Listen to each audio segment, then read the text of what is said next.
फूलपुर फिर से अपने फूल की तरह कमल का फूल खिलता हुआ यहाँ दिखाई दे, इसकी अपेक्षा के साथ आज हम सब आपके बीच में यहाँ पर उपस्थित हुए हैं।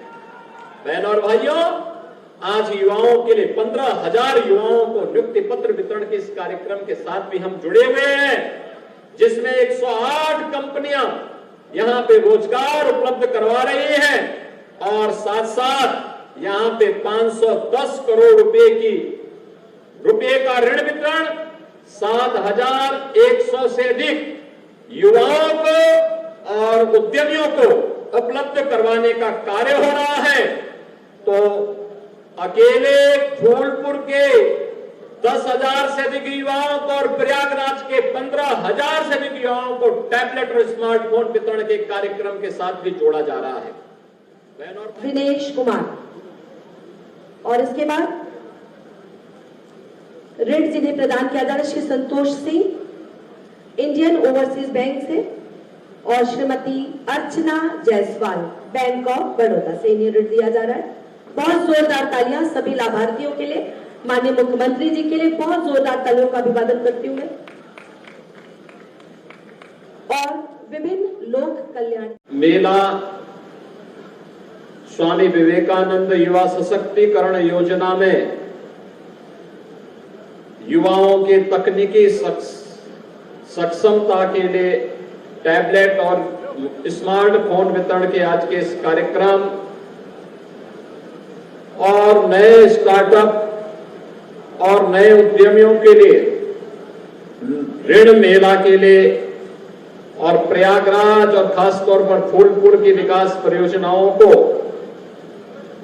लोकार्पण और शिलान्यास के लिए आयोजित समारोह में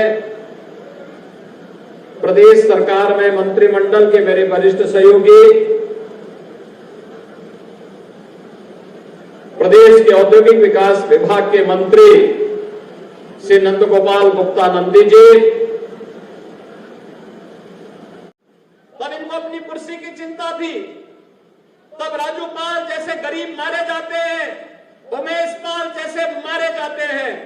हम लोगों ने तो कहा कि अपराध और अपराधियों को बख्शेंगे नहीं, जीरो टॉलरेंस की नीति के तहत सरकार कार्य करेगी। हम सुरक्षा सबको देंगे, सम्मान सबको देंगे, विकास सबका करेंगे।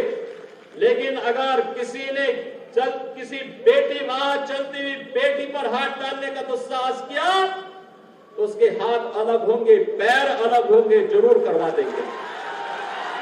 हर बेटी को सुरक्षा प्रदान करना ये सरकार का दायित्व है और सरकार अपने इस दायित्व का निर्वहन करेगी, किसी भी हद तक जाकर के करेगी। हर व्यापारी को सुरक्षा प्रदान करना हमारा कार्य है और सरकार किसी भी हद तक जाकर के सुरक्षा भी देगी, उन्हें सम्मान भी देगी। हर नागरिक को सुरक्षा प्रदान करना, हर बहन और हर बेटी की सुरक्षा करना इस सरकार का कार्य है, सरकार उसको भी करेगी। और तब भी मैंने कहा था, माफिया अगर सिर उठाने का दुस्साहस करेगा तो उसको मिट्टी में मिलाने का काम भी सरकार करेगी। और बहनों और भाइयों, आज मैं आपसे कहने के लिए आया हूं, ये जो बड़ी बड़ी घोषणाएं कर रहे हैं, ये वही लोग हैं जिन माफियाओं के सामने आज कभी नाक रगड़ा करते थे, उनके सामने, दंगाइयों के सामने नाक रगड़ा करते थे। अरे बुलडोजर चलाने के लिए हिम्मत चाहिए, हिम्मत। ये दंगाइयों के सामने और माफियाओं के सामने देता हूं, अपनी शुभकामनाएं भी देता हूं। बहनों और भाइयों, यह वर्ष हमारे लिए महत्वपूर्ण है। यह वर्ष इसलिए महत्वपूर्ण है क्योंकि जनवरी 2025 में 12 वर्ष के बाद लगने वाला दुनिया का सबसे बड़ा आध्यात्मिक और सांस्कृतिक आयोजन महाकुंभ का, प्रयागराज महाकुंभ का आयोजन होने जा रहा है। हमारा प्रयागराज एक बार फिर से वैश्विक मंच पर अपनी सुव्यवस्था, अपनी सुरक्षा, अपनी स्वच्छता के लिए फिर से अपनी अमिट छाप छोड़ेगा और दुनिया से आने वाले सनातन धर्मावलंबियों को अवगत करने और आतिथ्य करने का एक अवसर हमारे प्रयागराज वासियों को प्राप्त होगा। इसकी तैयारी के साथ आज जुड़ी हुई परियोजनाएं प्रयागराज और फूलपुर के साथ जुड़ी हुई है। इसके लिए भी आप सबको मैं हृदय से बधाई देता हूं और अभी से तैयारी के लिए भी आह्वान करने के लिए आया हूं। बहनों और भाइयों, आज यहां पर लगभग 650 करोड़ रुपए की परियोजना का हमने लोकार्पण और शिलान्यास किया है। और एक योजना तो इसमें एक ऐसी भी है सड़क की, ये मेरे संज्ञान में आया था। हमारे यहाँ की सांसद श्री प्रवीण पटेल और पूर्व सांसद केसरी देवी पटेल जी ने मेरे संज्ञान में इस बात को दिया था, जिसमें विकास खंड बहादुरपुर थाना क्षेत्र हंडिया के अंतर्गत ग्राम डोकरी में वहां की सड़क किस वेश से आया है, क्यों आया है।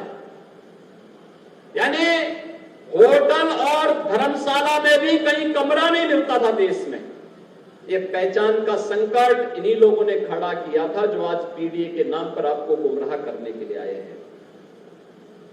ये प्राइवेट लिमिटेड कंपनी इनकी है। ये सत्ता में आए थे, चाचा भतीजा वसूली में व्यस्त हो गए थे, और प्रयागराज से ज्यादा कौन जानता है। यहां उनके पोस्टर लगते थे, कौन कौन लोगों को आयोगों के अध्यक्ष बना दिए थे, और आयोग के अध्यक्ष किस प्रकार के मस्त हो गए थे लूट करने में, इन नौजवानों के भविष्य के साथ खिलवाड़ करने में। हम लोगों ने तो कहा कि अगर नौजवान के भविष्य के साथ कोई खिलवाड़ करेगा, उसकी जगह जेल होगी, जेल। कोई भी युवा के साथ खिलवाड़ नहीं कर सकता है, और जो करेगा जेल भी भेजेंगे, संपत्ति को जब्त भी करेंगे, और फिर जैसे प्रयागराज में माफिया की जमीन पर कब्जा से मुक्त करवा करके गरीबों के आवास बनाए गए, ऐसे ही